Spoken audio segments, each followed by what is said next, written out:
What is going on, guys? It is FaZe Simp here, and today I'm going to be finally sitting down and recording my 50k Q&A little special. From the tweet I tweeted a week or two ago, I picked like 15 or 20 kind of questions that people had, and I'm just going to sit down and answer them a little bit. So yeah, without further ado, let's just get right into it. So the first question is from Skinner, and he asks, if you could be pro in any other esport, what would it be? And honestly, if I could be a pro in any other esport, I'd probably pick probably like CS or probably like League of Legends, just because I feel like the audience aspect of those esports and just the seriousness of those esports is so much higher than like anything else. I feel like those are the two biggest like kind of esports to watch, so I definitely choose one of those two. This question comes from Anarchy COD, and he asks, how did you initially get into COD? And I initially got into COD with some friends from school, or like some of my friends when I first started really playing video games kind of got me into it. Some IRL, some onlineage, but overall it was really just for fun. I had a friend named Mamba. He was an online friend, and one of my IRLs, TJ. We kind of just decided to play some BO2 GBs, and we were getting slammed, we were getting choke slammed, but it was still just the startup of having, the competitiveness. So that was definitely the beginning of getting into competitive COD. This next question comes from Harry, and he asks, hey man, how do you pick yourself up after each loss? What do you guys do to, just stay positive? And honestly, after a tough loss, it's not really a lot of anger, or I don't really know how to say this. It's like a mixture of both, a little bit of sadness, a little bit of anger, and everyone's just super hungry to win. So we all kind of just sit there, we talk about it, we talk about what went wrong, and we don't really dwell on it. If you dwell on the downs, you're always going to be stuck on them. So you gotta try to just talk about it, gotta move past it, and you gotta keep staying positive for the future, because there's always the next tournament, there's always the next match, and even though we lose, there's always the next one, so it's never something to be too crazy about. This next question comes from Anthony, and he asks, how long do you see yourself playing? Personally, I feel like I'm going to be playing as long as, time will give me, I guess. Until I start getting dropped and people don't really want to play with me, I feel like I'm always going to be around for competitive COD. And I love competitive Call of Duty, so I hope I can be here for as long as possible. Hopefully I'm 80 years old, slamming, I don't even know who would be in the league, but hopefully I'm slamming them and just still winning. But yeah, for as long as I could be. This next question comes from Serge, and he asks, what advice do you have on young teenagers or people trying to become pro? And the advice I'd really give is really to try and get your name out there while you're underage. It was a little bit easier when I was grinding, but try and grind S&D, try and grind your stream, and really just get a viewer base that starts to recognize you early on, because that's kind of what I did when I was coming up. I started streaming, I got people who recognize me, and my name was just out there before I even turned 18. So realistically, that's kind of your goal. You want to just build your brand up, you want to build yourself up until you're of age to compete, and then start grinding challengers, start grinding pro league, the CCL, if that's something you're really into. And above all else, you really just want to get yourself out there so that everyone knows how nasty you really are. This question comes from Grinaside, and he asks, at what point did you realize you could truly make it in the COD scene? And I'm not sure I ever really truly didn't feel I could make it in the COD scene. I feel like really out of the gates of competitive Call of Duty, I was kind of just frying. I always grinded Call of Duty growing up. I've been playing since COD 3, COD 4, just all of them. Whether it be the campaign, online, zombies, I was playing it. I've always loved COD, and I don't know. I feel like there's probably a time when I started playing wagers or tournaments, and I started outperforming the people I was playing with, or kind of just slamming everyone I was playing. And at a certain point, you realize you gotta move up in tiers. And it's kind of just how it went. I started playing with people who took it more serious. And then from there, it kind of just went extreme mode. You started taking it serious, you started playing for money. And, as soon as you start winning tournaments and playing for money, that's when it really becomes like a serious kind of thing, in my opinion. So after I started winning tournaments in BO3, it was probably when, yeah, like tournaments in BO3 and like locals in BO3 is when I'd really started to take it serious, because that was at the point where I was like, yo, I'm kind of nasty. I should probably take this a little bit serious. This next question comes from Greg, and he asks, what are you trying to do outside of COD after COD? Is there a passion that you'd like to pursue? And honestly, I don't really know when I'll be done with COD, because as soon as I'm done being a player, I really want to be a coach.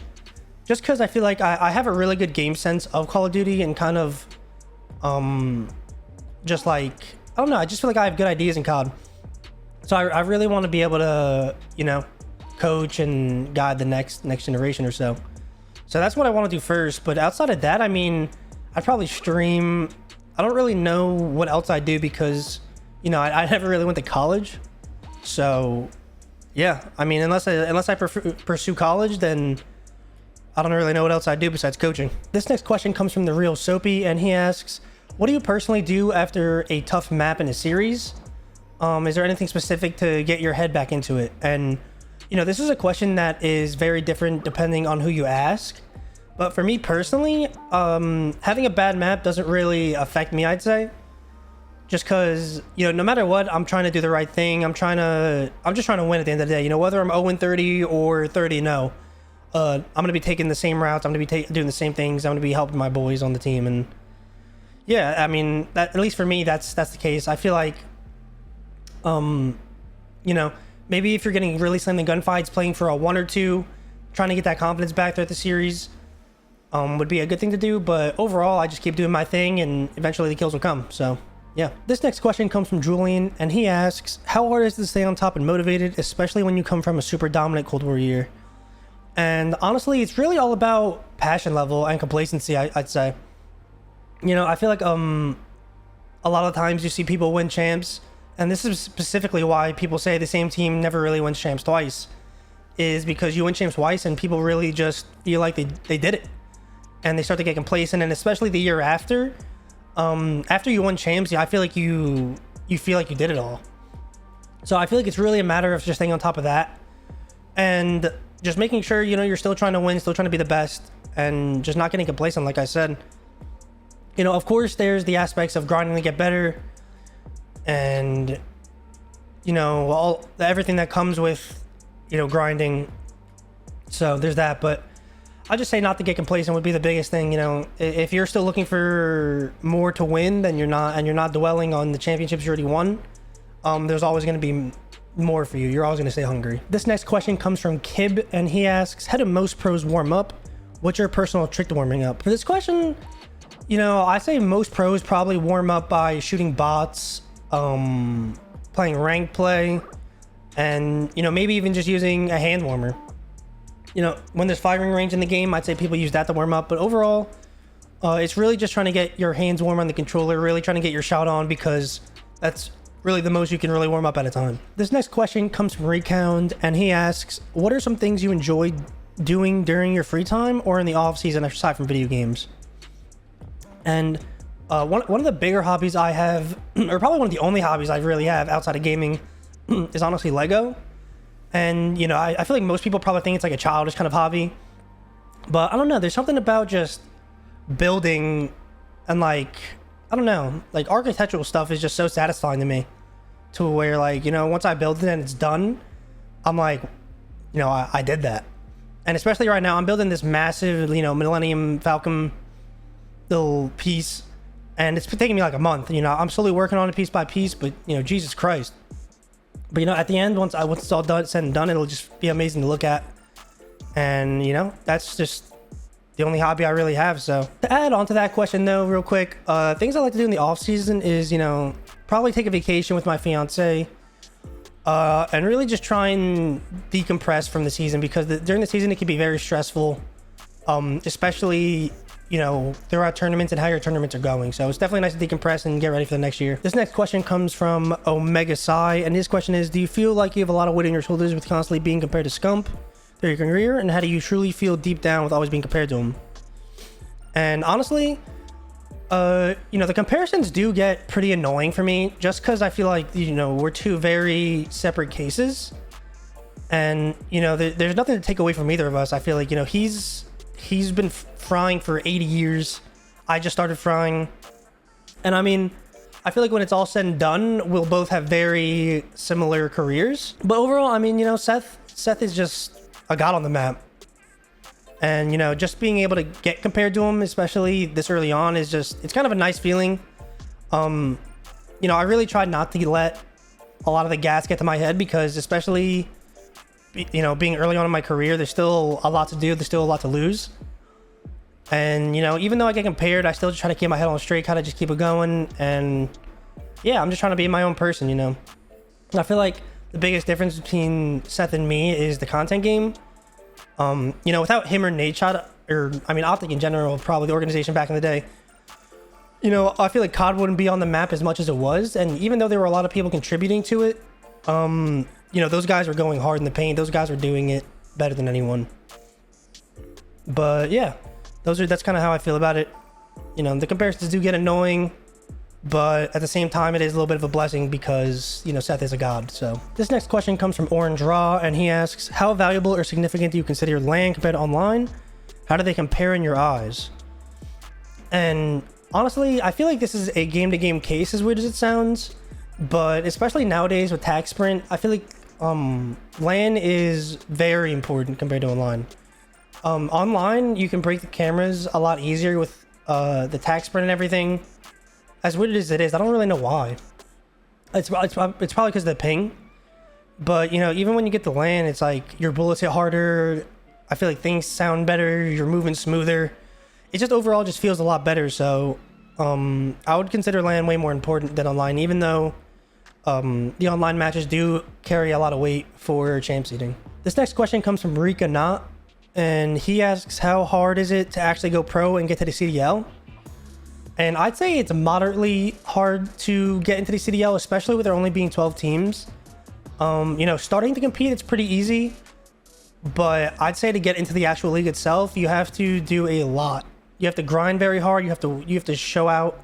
You have to show that you know you're worth being in the league. And I don't know. On top of that, you still have to keep all the connections. You gotta talk to people in the league. You gotta do this. You gotta do that. I feel like it's pretty hard to get into the league in general. And especially to stay in the league is even harder just because, you know, soon I feel like a lot of the weight, especially as a new time pickup, happens during your first couple matches.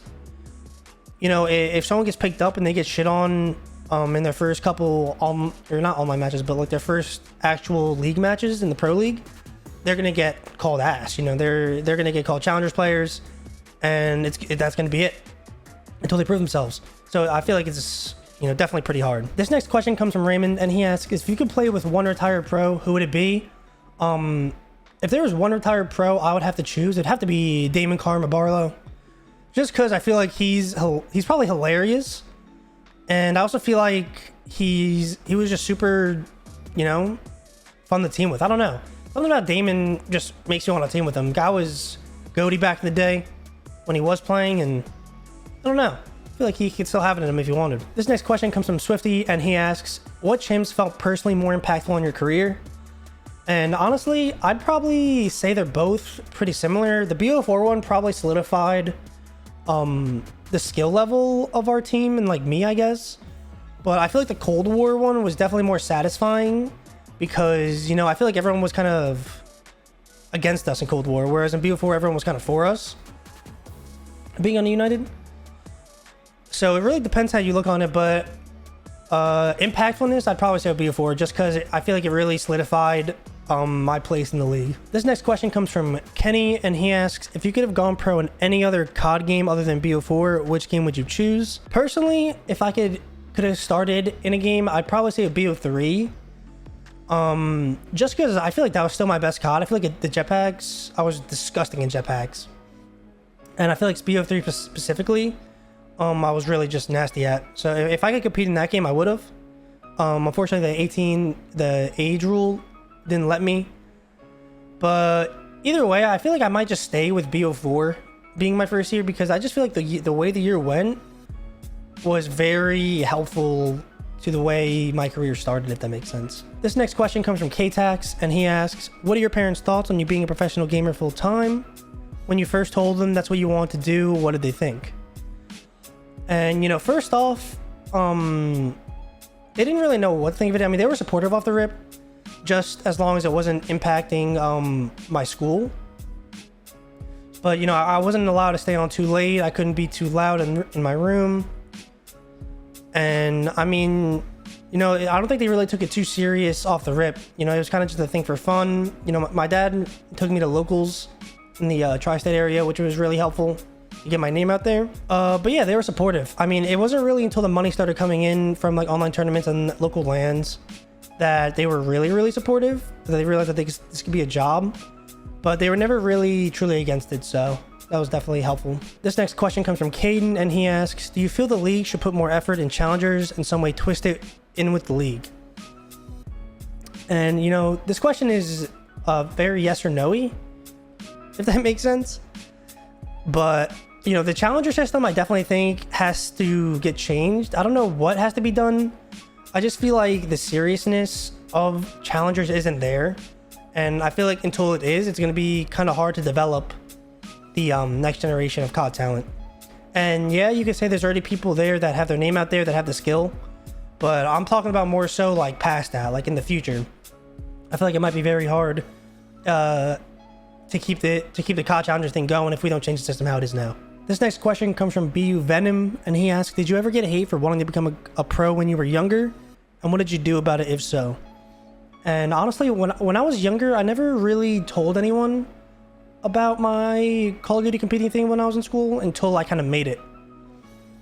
Because, you know, in school I wasn't really the most talkative person. I kind of just kept my head down, you know, did schoolwork and left. I didn't really talk to anyone. I didn't really have many friends. I kind of just was there to do school, if that makes sense. You know, I'm a very introverted person, or at least I was. I feel like I'm more talkative now. But the few people in my grade that I did talk to, you know, knew about the COD thing, and I mean, they kind of teased me about it, so it was kind of annoying that they did know. But, you know, overall, it wasn't too bad because at the end of the day, you know, I was making money off Call of Duty, so it wasn't really too crazy. But yeah, I mean, I started really telling people towards the end of my junior year, I think it was in high school, because, you know, that's when I was really starting to get like look at for pro teams, because I was 17, I think, at the time. And that's when things started to become pretty serious. So I figured it was going to be kind of hard to hide things when I was leaving school to go to the pro league and such. And yeah, I mean, at the end, before I graduated, like my senior year, most people thought it was cool, at least in my grade, because, or at least the guys did, because, you know, I was playing video games for money, and they were like, dude, I'm fucking jealous. And I was like, hold that. But yeah, that's kind of how it was in school for me. Really quick, guys, if you're enjoying this 50K special, I'd appreciate if you dropped a like on the video. You know, it's a nice little 50K special, so show me some support. I'd appreciate it. This next question comes from Sir Chancellor, and he asks, how do you and a BZ get through all the ups and downs after teaming for 4 years? And honestly, it's just being communicative, you know? I feel like it's the way with all of us. I feel like a lot of the time you find teams who don't tell each other what they're thinking. They hold on to grudges, they hold on to anger, and it all gets pent up, and I feel like that's very bad for a team environment. So we every month or so, especially when things start to get a little heated between us, like stressed out, this is for the entire team, not just me and the BZ. You know, we sit down before scrims or after scrims, and we kind of just talk for an hour about what we don't like about what people are doing, what we like about what people are doing. And I feel like it's a very good way to kind of clear the room, clear the vibes, and just get everyone focused back on the goal. Because, you know, at the end of the day, we're just here to win champs. You know, we're all close friends. At this point, we're basically family, all of us, and, you know, we all love each other. So at the end of the day, we're just trying to win. And if you're really trying to hold up grudges, hold pent up anger against each other, it's really just going to cause a hostile environment. So that's kind of how we get through it. This question comes from Rambo Christian, and he asks, what's your favorite zombies map of all time and why? My favorite zombies map is probably Der Eisendrache from BO3. I just feel like it was the best of both worlds. I feel like, you know, the bows had a good port, like the staffs from Origins. It was like that part of that map in DE. You know, you had a good Easter egg. I just feel like overall the map was the most fun for me. And yeah, that's just my favorite map because I feel like I played it the most. I had the most fun on it, and especially in BO3. I feel like BO3 was the most fun COD I've probably played.